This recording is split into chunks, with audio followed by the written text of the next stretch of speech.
नमस्कार, प्रणाम, हर हर महादेव। हम हैं आप सबके भाई गायक कलाकार मनीष हलचल।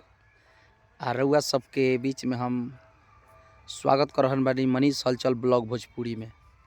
देखिए आज ही हमार पहला ब्लॉग आप सबके बीच जा रहल बा। मनीष हलचल ब्लॉग भोजपुरी यूट्यूब चैनल पर देखा तानी तो यूट्यूब चैनल के सब्सक्राइब करी और फेसबुक पेज के देख रहल बानी मनीष हलचल ब्लॉग भोजपुरी फेसबुक पेज पर, तब फेसबुक पेज के आप सब फॉलो करी।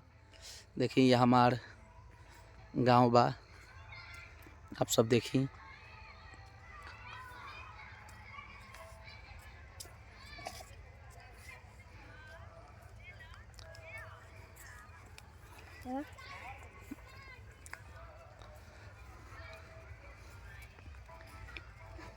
हरा भरा खेत बा, सब गेहूं के लहला रहल बा।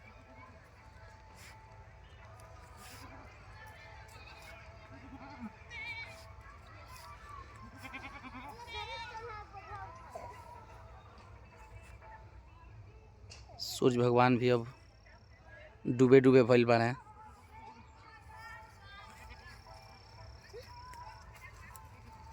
आप सब जे भी देख रहल बानी ये चैनल के आप सब सब्सक्राइब करी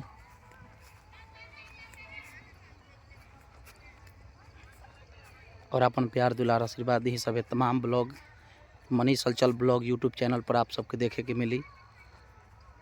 चैनल के सब्सक्राइब करी। सबके धन्यवाद।